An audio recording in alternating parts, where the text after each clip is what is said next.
BNP Paribas, partenaire des plus belles histoires de Roland-Garros, aux côtés des ramasseurs de balles depuis plus de 50 ans.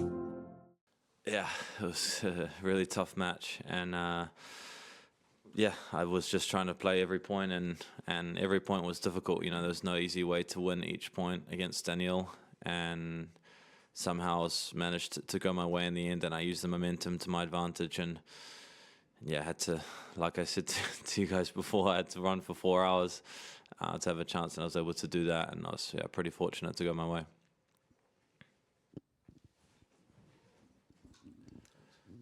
Well played, Cam. The moment at the end when you hurled your racket into the sky, can you just talk a bit about the kind of release of emotions that was, and also was there a moment when you were worried you might get defaulted after all that? It was a tough point. I don't actually remember what happened now, and yeah, it was just nice release of energy. I think it was a good throw. You know, I threw it pretty well. Pretty accurately. I was happy it stayed on the court. Racket wasn't broken, nothing, but yeah, it was kind of just instinct through it, and yeah, it was like I said, playing Daniil was not easy. So and I've lost him the last, I think 4, maybe 5 times at least. So it was always going to be a tricky match for me. So I was really happy with how I handled the match and how I had to fight literally every point to have a chance with him. So. It was just pure emotion at the end and pure instinct, and yeah, it was a good throw. Cam, well done. We've had 4 Brits through now to the second round. We could have 5, we could have 6. And if we get into that territory, some of the best results we've had here for 40 years almost. Just talk about it. How impressive is that if you have a number of people in the second round? And it's quite a contrast to last year when there was a complete wipeout. Oh, yeah.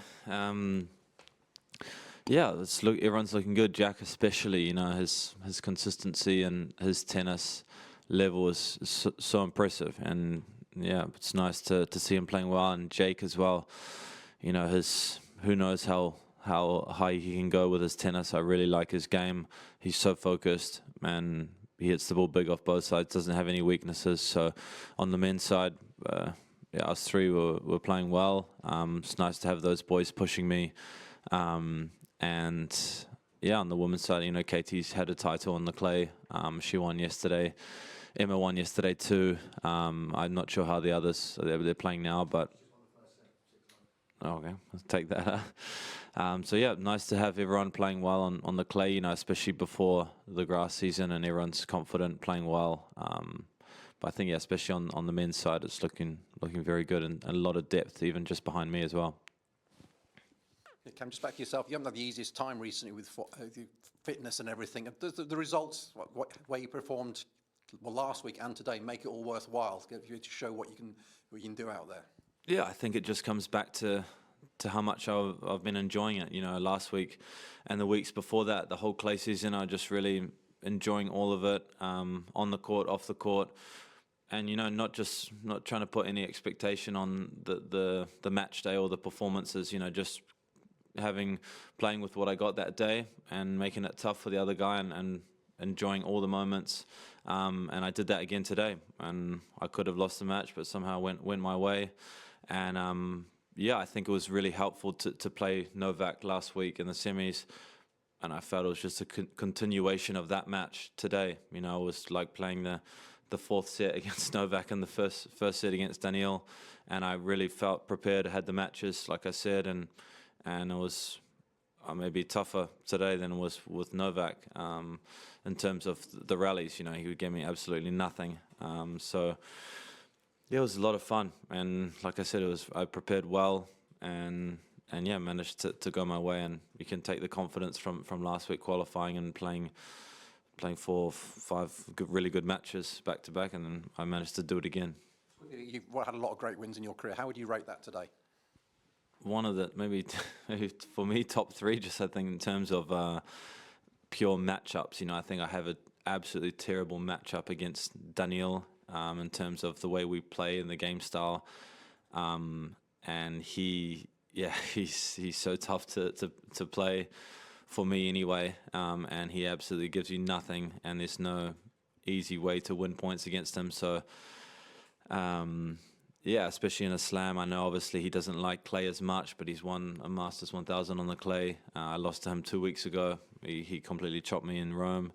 So it was for me, I'll say outside of Alcaraz and Sinner and Novak would be probably the fourth toughest draw for me, or in terms of matchups and players. So it's an extremely good win, especially my record with him. So yeah, I think what's his ranking, maybe 12 or 11 in the world. So and the slam, best of 5, beating him in 5 sets is impressive for me, and I'm happy with. Can take a lot of confidence, to play for close to 4 hours with him, and yeah, didn't drop the intensity as much as I thought. In the 4th set a little bit there, and that was a difference between us, and managed to sneak the 5th. So we'll take it.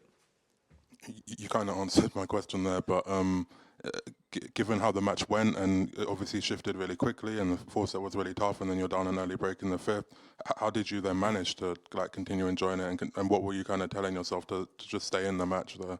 Yeah, it was extremely high level the first 3 sets, and I did nothing wrong. I was in the 3rd set, and I think I just dropped the intensity. Playing with Daniil for 2.5 hours was tough, and yeah, he managed to play well and gave me nothing in that 4th set. And then in the 5th set, I said, okay, we have one more set, and I gave it everything. And I felt actually that the really big turning point was the 5-4 first point. Kind of weird point. I came in and he lobbed me, and then he went for a strange drop shot. And then that point after that, I felt I could feel him a little bit tentative there. And it was the first kind of strange error he had made, or strange decision he made in like an hour and a half. So I was like, well, okay, maybe I have a chance here. And actually the matches in Geneva, I think people served for the set 3 times, and I managed to break 3 times. So I kind of felt I've been in that situation already, and it was just automatic for me in playing matches. And I think that's can take that, and that was the difference. Last year I came here, tried to rest, and I didn't have any matches, and it was a tough match against Kotov, and so it was a completely different preparation, and I think it suited me better to have the matches and the confidence, and it showed in the end. I was just wondering, what's it like being on the other side of a net when you see your opponent getting increasingly frustrated and getting a bit more angry and chatting a lot more to the coach's box, or maybe shouting a lot more at them? Do you kind of think in that moment, right, I've got them here, I need to keep on this? Or is it something where it's just part of the sport and you've learned to block it out? Do you pay any attention to that at all?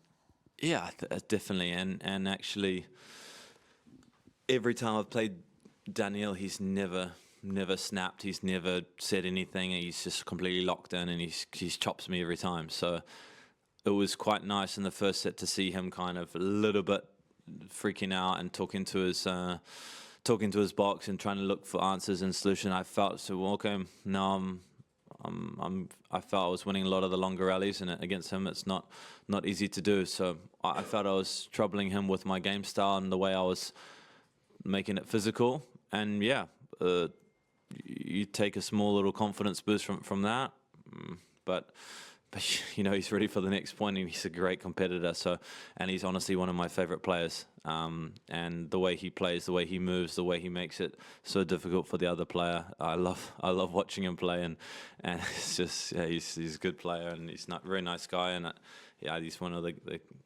king of competitiveness, and it's not easy to beat him. Cam, can you just describe mentally what it's like when you're sliding down the rankings and getting closer to dropping out the top 100, the uncertainty that creates, and scheduling? Suddenly you're not guaranteed to get into tournaments and stuff, and a few years ago you were ranked number 8 in the world, you never had any worries about that, but then suddenly you're having to start thinking about that. Yeah, I think it's part of the game, and for me, you have to accept where you are, and you have to accept, for me, I had to go play qualies last week in Geneva, and I was so pumped to play, and so pumped to prove myself again, and it's actually quite fun, to have that opportunity now to go, and you're the underdog again, finally, and you can go and play anyone you play, you're most likely underdog, and you can go play, no expectations, it's so much fun, and you can go and play. So it's a completely different perspective. You know, obviously you fight for trying to be in the top 10, and we try to stay there. And it was difficult for me to get a lot of momentum last year with some injuries. So it's part of the game. You know, I didn't really have any major injuries. So yeah, I like I said the other day, I was really pushing the beginning of the year to play well, and it was not coming. You know, and the moment you kind of accept where you are, and I was accepting where I am in terms of my ranking and my actual level, because the ranking not really lying too much. So yeah, I accepted it, and now it's fun again and nice to be the underdog in almost every match that I play nowadays. So it's a different outlook, but I'm still enjoying my tennis a lot, and I'm still get to play the best tournaments in the world. So it's perfect for me. You won't be the underdog next, because Federico Gomez is his debut, lucky loser. Do you know him? And obviously the fact you've had an Argentinian coach. Do you speak Spanish? Do you think that might help, that you'll be able to understand what he's saying to his coach? My Spanish is improving, yeah. But you know, he's a great player, Federico Gomez. I practiced with him a few times in Florida. He has massive forehand, massive serve. So on his day, I know he's very tough to beat. And yeah, he must be playing well to beat Kovacevic on the clay. It's a huge win. I obviously didn't watch any of the match, and yeah, for me nothing changes. You know, could be playing Daniil or Federico Gomez. I'm going to bring the same level, same mindset, and it's a different challenge. Can be completely different weather on Thursday. So for me, I'm going to enjoy the win and get ready for that one. And just still happy to be in the draw and competing, and it's good preparation, you know, to play Daniil 5 sets. I feel like I won't have to try find some rhythm. You know, tomorrow I think I'll be feeling the ball quite well on the practice court. So well, I'm going to go enjoy tonight, and yeah, get ready for that one, another big match. It seems like you've done a really good job of staying positive over the ups and downs of the last couple of years, but is there a moment, a time that was particularly tough, particularly difficult, that maybe a great day like this can make you look back on and reflect on?